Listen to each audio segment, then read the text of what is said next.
आप सभी लोगों को प्रणाम करता हूं। जहां तक किसानों और मजदूरों की बात है, अगर आप देखिए तो किसान मजदूर इस देश में 70% हैं और इस देश में किसान मजदूर से ज्यादा कोई मेहनत करता है? किसान मजदूर के पास क्या कुछ नहीं है? अगर किसी किसान के पास 5 बीघा खेत है तो कम से कम 25 लाख की प्रॉपर्टी है। उस 25 लाख की प्रॉपर्टी में किसान अपने पूरे 5 परिवार के साथ पूरे साल रात दिन मेहनत करके क्या 50,000 रुपया बचा पा रहा है? किसान जिसके पास 10 बीघा भी खेत है, 20 बीघा की खेत है, वो पूरे पीढ़ियों में, 2-4 पीढ़ियों में, पता चला 100 साल, 200 साल, 400 साल बीत गए, वो अपना छपरा खपड़ा नहीं बनवा पाए और खपड़ा पक्का नहीं बनवा पाए। उनके घर में अगर कोई शादी आ जाती है, कोई भी विवाह करना होता है, तो उसके लिए उनको कुछ खेत का हिस्सा बेच देना पड़ता है। आपने कभी ये सोचा कि ऐसी दशा क्यों है? देश का वो व्यक्ति जो रात दिन मेहनत करता है, जो सबसे कम खर्च करता है, किसान से ज्यादा किसान ऐसा नहीं है कि हर तरीके के अय्याशी कर रहा, दारू पी रहा, घूम रहा, कोई काम नहीं कर रहा। सबसे ज्यादा मेहनत करने वाला, सबसे कम खर्च करने वाला आदमी इस देश में सबसे गरीब क्यों है? कोई इस बात को बता सकता है? हर समय केवल किसानों के लिए इस देश में जब वोट की जरूरत पड़ती है तो तमाम लोग जाकर के और ये कहते हैं भाई किसानों के साथ ये हो रहा है, किसानों के साथ हो रहा है, किसानों के साथ ऐसा हो रहा है। ये देश आजाद हुए 77 साल हो गया और मैं आपको बताऊं, किसानों ने मेहनत करके इस देश में, जब देश आजाद हुआ था तो इस देश की जनसंख्या कुल 37 करोड़ थी और उस समय लोगों को खाने को पूरा नहीं पड़ता था। लाल बहादुर शास्त्री जिस समय प्रधानमंत्री थे, जब देश में भूखमरी थी, लोगों को खाने को पूरा नहीं हो रहा था, तब उन्होंने अमेरिका वालों से कहा कि हमको गेहूं दे दो खाने के लिए। तो अमेरिकन वालों ने कहा भाई ये तो एक गरीब देश है, इन लोगों को भूखमंगे और भिखमंगे टाइप के लोग हैं। तो उसने, उनके यहाँ एक लाल गेहूं होता था जो वहां के सुअर खाते थे, तो उन्होंने कहा कि ऐसा करिए, मैं आपको यही सुअरों को खाने वाला गेहूं दे सकता हूं। तो लाल बहादुर शास्त्री ने कहा भाई ये तो हम लोग अपने स्वाभिमान के साथ खिलवाड़ नहीं कर सकते। उन्होंने पूरे देश के लोगों से एक प्रार्थना की कि आप हफ्ते में या महीने में एक दिन उपवास रखो, लेकिन हम उनका सुअरों वाला गेहूं अपने यहां नहीं लाएंगे और हम लोग उसको नहीं खाएंगे। आज देश की जनसंख्या कितनी है? 140 करोड़। कोई आदमी भूखा है? अच्छा ये बताइए, जब देश आजाद हुआ था क्या आज जमीन बढ़ गई? आपने देखा होगा लखनऊ उस समय 10 किलोमीटर में रहा होगा, आज 50 किलोमीटर में हो गया। इसका मतलब कि खेती की जो जमीन है वो भी कम हो गई और जनसंख्या कम से कम 4 गुना हो गई और आज के जमाने में कोई भूखा नहीं मर रहा है। उसके बाद भी क्या किसानों की दशा कहीं सही हो गई? किसानों ने अपना उत्पादन कितना बढ़ा दिया। एक जमाना था जब 37 करोड़ लोगों के लिए खाना नहीं था, आज 140 करोड़ के खाने की तो बात छोड़ दो, उसके बाद भी देश निर्यात कर रहा है गेहूं और धान। किसानों ने अपनी जो उपज है वो कम से कम 8 गुना बढ़ा दी, 8 गुना। लेकिन क्या आपकी आमदनी भी 8 गुना हुई? आपकी आमदनी, मैं बता रहा हूं, आप 50 गुना कर दो, आपकी आमदनी नहीं बढ़ेगी, क्योंकि आपके साथ में सरकारें जितना बड़ा धोखा कर रही हैं वो आपको पता ही नहीं है। सरकारें आपको क्या कहती हैं? कहती देखो एक किसान वो बहुत बढ़िया साइंटिफिक खेती किया, उसने 1 एकड़ में 1 करोड़ रुपया पैदा किया। तो किसान को लगता है हाँ भाई बात तो सही, हम तो साइंटिस्ट हैं नहीं, हम तो वैज्ञानिक हैं नहीं। जिस दिन हम वैज्ञानिक बन जाएंगे तो हम भी 1 एकड़ में जो है 1 करोड़ कमाने लगेंगे। तो दोष उसको लगता है कि मेरा है। लेकिन जो सबसे बड़ा धोखा आपके साथ है वो है न्यूनतम मूल्य और अधिकतम मूल्य। जो कुछ किसान पैदा करता है उसको क्या दिया जाता है? न्यूनतम समर्थन मूल्य। नाम सुना होगा आप लोगों ने, एमएसपी का धंधा चल रहा है कि एमएसपी की गारंटी चाहिए, एमएसपी की गारंटी चाहिए, एमएसपी की गारंटी चाहिए। 2020 में आपने देखा लाखों लाख किसान जब जाकर के दिल्ली बॉर्डर पे बैठे थे, लगातार 1 साल तक उन्होंने आंदोलन किया, उसमें कम से कम 700 किसान मर गए और उनकी मांग थी कि हमको न्यूनतम समर्थन मूल्य दे दो, मतलब न्यूनतम मूल्य दे दो। आज तक भी कोई सरकार न्यूनतम मूल्य नहीं दी, अधिकतम की तो बात छोड़ दो।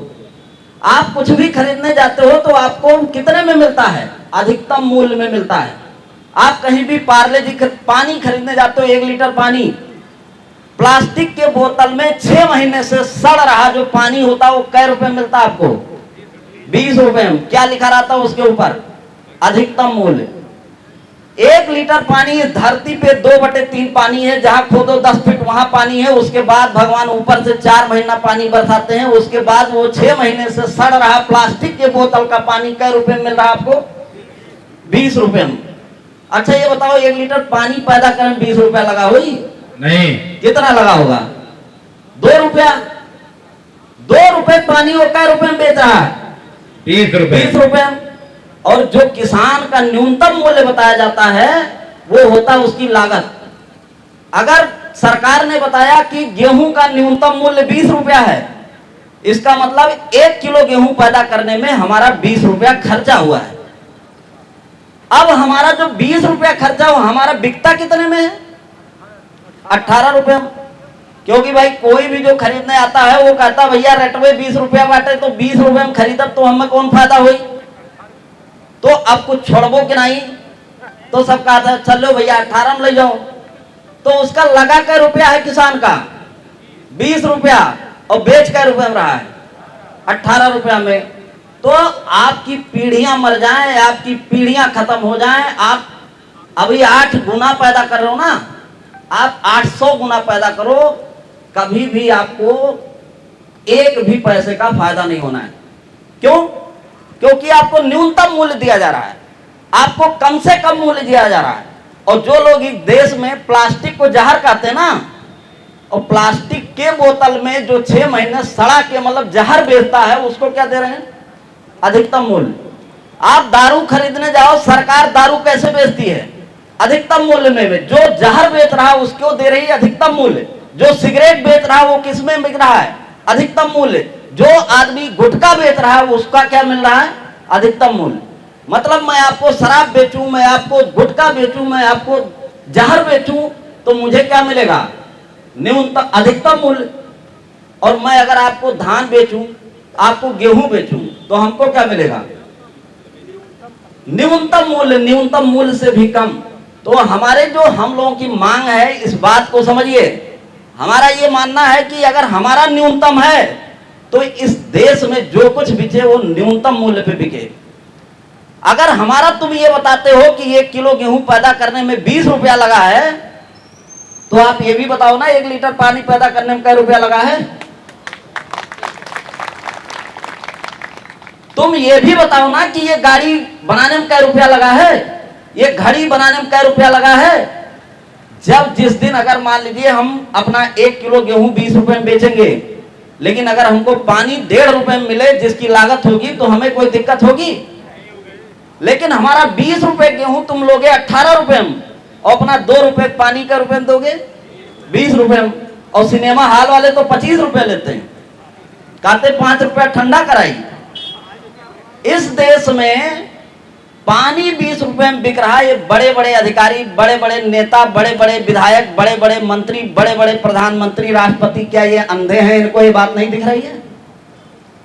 अगर ये इतने ही सिंसियर होते और इतने ही संवेदनशील होते तो शायद इस देश की दशा ऐसी ना होती। लेकिन चूंकि ये टाई वाई लगा लिए हैं, एसी में रहते हैं, तो इनको लगता है कि इनको कोई फर्क नहीं पड़ेगा इससे। लेकिन मैं बता दूं बेटा, खिलाएगा तो किसान है, मर तो 60 साल में रहो। आज के जमाना ये आ गया कि चाहे कितना भी बड़ा अधिकारी हो, चाहे कितना बड़ा मंत्री हो, उसको 40 साल में हार्ट अटैक हो रहा है। क्योंकि इतना कम पैसा दे रहे हो किसान को कि वो बेचारा तुमको जहर से ज्यादा कुछ खिला ही नहीं सकता। अगर तुम 1 किलो गेहूं का 20 रुपया दोगे तो वो मजदूर लगा के निराई तो नहीं करवा पाएगा, क्योंकि भाई निराई करवाने में 2000 लग जाएगा। फिर वो कुल मिला क्या लाएगा? जहर डालेगा, 240-200 रुपए डाल देगा। अब उससे जो गेहूं पैदा होगा खाओगे तो तुम भी बैठे, तुम एसी में हो, तुम्हारा भी लड़का 20 साल में साले को उसको डायबिटीज हो रहा, हाइपरटेंशन हो रहा, थायराइड की समस्या है, उसकी जो है लीवर फेल हो जा रहा है, किडनी फेल हो जा रही। जब लोग शुद्ध खाना खाते थे 100 साल जीते थे, 70 साल तक कभी उनको कोई बीमारी नहीं पकड़ती थी। आज इस देश का कितना भी करोड़पति हो, अरबपति हो, अभी अंबानी के लौंडे की शादी हुई, आप लोगों ने देखा कि नहीं? वो ऐसे देखने में 1 कुंटल का लग रहा है, उसको अगर थोड़ा तेज दौड़ा दो तो मैं बता रहा हूं साला हाँफ के गिर जाएगा और मर ना जाए भगवान जाने। क्योंकि खानवा कहां लाओगे तुम? अगर किसानों का शोषण करोगे तो अपने बच्चों के साथ घात कर रहे हो, इसमें दो राय नहीं है। कितने भी बड़े राजा हो जाओ, कितने भी बड़े जो है तुम पढ़े लिखे और आईएएस हो जाओ, पीसीएस हो जाओ, मंत्री हो जाओ, नेता हो जाओ, विधायक हो जाओ, लखपति हो जाओ, अरबपति, खरबपति, कुछ भी हो जाओ, तुमको इस बात को समझने की जरूरत है कि अपने बच्चों के सेहत के लिए तुम्हें शुद्ध भोजन चाहिए ना। तो भोजन देगा कौन? किसान देगा। पानी खरीद रहे हो 20 रुपए में और गेहूं खरीद रहे हो 18 रुपए में। क्या ये बात नहीं दिखती है कि अन्याय कर रहे हो? तो ये सोच रहे हो कि तुम तो बड़े होशियार हो भाई, ये गए उसको बस बेवकूफ बना करके और काम कर लिए। लेकिन मजबूर है किसान, वो एक से एक पेस्टिसाइड डाल रहा है, एक से एक जहर डाल रहा है, उसी जहर वाला खाना अपना बना करके खा रहे हो, इसके बाद मर रहे हो। तो इस बात को समझना है कि अगर देश को स्वस्थ करना है तो इस देश में किसानों को पैसा देना ही पड़ेगा। इसलिए हम लोगों की ये मांग है कि इस देश में सबका या तो अधिकतम मूल्य चले या सबका न्यूनतम मूल्य चले। ये वाला धंधा बंद कर दो कि ये अधिकतम मूल्य लेंगे, ये न्यूनतम मूल्य लेंगे, ये ज्यादा से ज्यादा नहीं है, ये कम से कम लेंगे। और किसानों को इन लोगों ने जिस तरीके से प्रताड़ित किया, उस कारण से उसका रिजल्ट आपके सामने है। और दूसरी जो सबसे बड़ी बात है, ये जो संगठन है, ये संगठन केवल किसानों का संगठन नहीं है। इसमें डॉक्टर भी हैं, इंजीनियर भी हैं, प्रोफेसर भी हैं, साइंटिस्ट भी हैं, आईएएस भी हैं, पीसीएस भी हैं, टीचर भी हैं, वकील भी हैं, जज भी हैं, किसान, मजदूर, व्यापारी, सब लोग हैं। संगठन आपसे पूरा टाइम नहीं मांगता कि आप 30 दिन खाली बल लेके लाठी, जैसे गुरुजी कह रहे थे कि जैसे ही हमने बिल्ला उठाया तुरंत गाली शुरू हो जाएगी, टोपी देखते ही लोग भड़बड़ा जा रहे हैं। ये नहीं करने की जरूरत है, क्योंकि किसान का तो वैसे ही इतना शोषण किया गया है। अगर किसान अपना 30 दिन जो है संगठन को देगा तो निश्चित रूप से उसके बच्चे भूखों मर जाएंगे। इसलिए इस संगठन ने आपको व्यवस्था दी है कि आपको केवल और केवल महीने में 1 दिन देना है। आप 29 दिन अपना काम करिए, केवल हमको 1 दिन दीजिए, आपकी सभी समस्याएं हम लोग सॉल्व करेंगे। आपको स्वास्थ्य की समस्या हो तो हमारे पास कम से कम 500 डॉक्टर होंगे। जिस तरीके की जरूरत होगी सही डॉक्टर के पास हम लोग भेज देंगे। डॉक्टरों की बात आई है, मैं इस पे एक बात और बता दूं, ये सरकार इस देश के 99% लोगों के साथ बहुत बड़ा धोखा कर रही है। जो भी लोग अपने बच्चे को डॉक्टर बनाना चाहते हो, इस बात को आज समझ लो। इस देश में हर साल 1 लाख डॉक्टर बनते हैं, जिसमें से 50,000 सीटें 1-1 करोड़ रुपए पर जो है बेच दी गई है। अब ये बताइए, इसमें इतने लोग बैठे हैं, कितने लोग 1 करोड़ में वो सीटें खरीद पाएंगे? शायद कोई खरीद पाए। इस देश में 1% लोग ऐसे हो सकते हैं जो 1 करोड़ में जाकर के एमबीबीएस की डिग्री खरीद लें। तो वो जो 50,000 सीटें बेची गई हैं, वो किन लोगों को बेची गई हैं? वो बहुत ही धनी लोगों को बेची गई हैं, और जो ज्यादा से ज्यादा कितने हैं, वो 1% से ज्यादा नहीं है। इस देश के 99% जो लोग हैं, उनके बच्चों की 50,000 सीटें धनी लोगों को सरकार ने बेच दिया है। और उसमें योग्यता कोई मतलब नहीं, तुम 150 नंबर ले आओ, जाकर के एमबीबीएस बन जाओ, खाली 1 करोड़ रुपया होनी चाहिए। जबकि जो यहाँ किसान का या गरीब का या 99% लोग हैं, उनका बच्चा 600 नंबर पा करके और वो एमबीबीएस में नहीं दाखिला ले पा रहा, वो घर पे जाकर के बेरोजगार बैठा हुआ। तो ये बहुत बड़ा धोखा है। इसको बात को आपको समझना है कि आपकी 50,000 सीटें बहुत धनी लोगों को बेच दी गई हैं। तो संगठन आपको स्वास्थ्य की व्यवस्था देगा। किसी भी तरीके कोई बीमार होता है, उसे नहीं समझ में आता, मेरे पास आए, या जैसे भी आप बताते हो हम वैसे भी जो लोग जानते हैं, अगर मान लीजिए मेरे लायक नहीं है तो मैं जहां भेजना है वहां मैं भेजता हूं। उसके लिए मैं 1 पैसा भी नहीं लेता हूं कभी किसी से, कि कभी आपके मन में ये हो कि जाएंगे डॉक्टर साहब को दिखाएंगे 100 रुपया ले लिए। आप एकदम बेधड़क आइए, आपको नहीं समझ में आ रहा, हम आपको ऐसी जगह भेजेंगे कि निश्चित रूप से आपका वहां पे सही इलाज होगा और सही पैसे में होगा। क्योंकि कोई भी समाज हो, चाहे वो डॉक्टर हो, इंजीनियर हो, कोई भी हो, उसमें कुछ लोग अच्छे भी होते हैं, कुछ बुरे भी होते हैं। 100% किसी को सही नहीं कहा जा सकता, 100% किसी को बुरा नहीं कहा जा सकता। इसलिए अगर आप आएंगे तो संगठन के माध्यम से आपको अच्छी जगह पे जरूर हम लोग भेज देंगे, सही जगह पे भेज देंगे जहां पे आपका शोषण नहीं होगा और सही काम हो जाएगा। दूसरा, अगर मान लीजिए शिक्षा से संबंधित किसी के मन में हो, क्योंकि जो लोग गांव के लोग हैं उनको पता नहीं है। मैं आपको बताऊं, हम ही लोग जाते थे, लोगों को आज भी शायद नहीं पता होगा, लोगों को लगता है कि डॉक्टर बनने में 1 करोड़ रुपया लगता है, जबकि मैं बता दूं डॉक्टर बनने के लिए 5 साल के MBBS की पढ़ाई में खाली 3 लाख 4 लाख रुपया लगता है, और अगर वो भी ना हो तो बैंक आपको ऋण दे देता है, बाद में बच्चा डॉक्टर बनने के बाद में उसको चुका सकता है। तो कहने का ये मतलब है कि आपको शिक्षा से संबंधित कोई किसी को डॉक्टर, इंजीनियर, IAS, PCS कुछ बनाना है तो तमाम लोग हमारे संगठन से जुड़े हैं, उनका नंबर दे दिया जाएगा, उससे आपको जानकारी मिल जाएगी, आप अपने बच्चे को वो बना सकते हैं। किसी को कोर्ट की समस्या है, थाने की समस्या है, तहसील की समस्या है, तो हम लोग आपके साथ 10 लोग 20 लोग भेजेंगे, ताकि आपके साथ कोई शोषण ना कर पाए, आपके साथ कुछ अन्याय ना हो पाए। आपको और भी कोई भी समस्या हो तो आप ये मान के चलिए, आपको महीने में केवल और केवल 1 दिन देना है। ये हम लोगों की पहली बैठक है। आप इतना भरोसा रखिए कि समय के साथ जिसकी कोई भी समस्या, वो समस्या हम लोगों को लिख के दे। जहां हमको धरना लगाने की जरूरत पड़ेगी, चाहे तहसील में, चाहे ब्लॉक में, चाहे और कहीं पे, और इसके बाद चाहे पे हम लोगों को जिला पे लगाना होगा, वहां सब हम लोग धरने लगाएंगे, अधिकारियों से मिलेंगे, उनसे काम कराएंगे, आपका शोषण निश्चित रूप से नहीं होने देंगे। इतना मैं आपको भरोसा दिलाता हूं। आप लोग जो भी समस्या है वो बेझिझक हम लोगों के पास लेकर के आइए, हम लोग सबसे मिल करके और उस पर काम करेंगे। हम लोग के पास सभी लोग हैं, हम लोगों को करने की जरूरत है। दूसरा, आज से आप लोग ये मांगना शुरू कर दीजिए कि हमको MRP चाहिए, हमको अधिकतम मूल्य चाहिए, हमको न्यूनतम मूल्य की गारंटी नहीं चाहिए। हमको लागत दे दोगे तो क्या हमारा पेट भर जाएगा? भाई कोई लागत से किसी पेट भरता है? आपने 5 रुपया लगाया, 5 रुपया मिल गया, उससे क्या हो जाएगा? आपको भी मुनाफा चाहिए ना, तो बिना मुनाफा काम चलेगा? हर आदमी, एक आदमी 2 रुपए की चीज 20 रुपए में बेच रहा है, आप सोचो क्या रुपया मुनाफा ले रहा है? 2 रुपए में 18 रुपया वो मुनाफा ले रहा है, और हम 20 रुपए की चीज 18 रुपए में बेच रहे हैं, 2 रुपया घाटा। आप कहेंगे हमारा जीवन कैसे चल रहा है? जीवन मजदूरी से चल रहा है। जो मजदूरी वाला हिस्सा है, चूंकि आप खुद करते हो इसलिए आपका नहीं लग रहा, वही चीज से जो है चल रहा जीवन। नहीं तो जिस दिन आप मजदूरी करवाओगे ना, तो उस दिन फिर घर से ही जाएगा, 1 पैसा नहीं मिलेगा, इतनी गारंटी है। तो इसलिए हमको ये बात समझना है, आपको बहुत कुछ नहीं करना है, आपको महीने में केवल 1 दिन निकालना है। और ये मैं आपको विश्वास दिलाता हूँ, ईश्वर की कृपा रहेगी, आप लोगों का सहयोग और सबका वो रहेगा। मैं आपको बताऊं, जब हम लोग शुरू किया था, हम लोगों के पास एक भी कोई वक्ता नहीं था।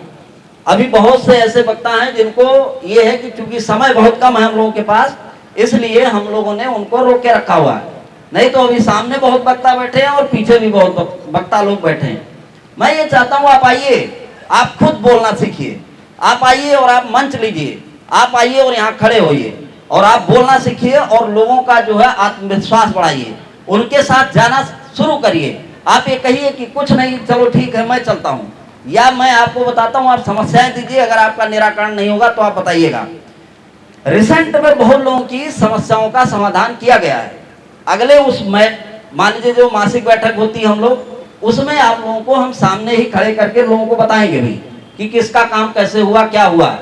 तो कुल मिलाकर के मैं इतना ही आप लोगों से प्रार्थना करता हूँ, निवेदन करता हूँ कि बस ज्यादा नहीं, महीने में 1 दिन निकालना शुरू करिए। 1 दिन आइए, जैसे होता है सब लोग मिलेंगे, सब लोग बैठेंगे, सबको अच्छा लगेगा और सबका काम होगा। तो इन्हीं बातों के साथ में मैं अपनी वाणी को विराम देता हूँ। बहुत बहुत धन्यवाद, बहुत बहुत आभार।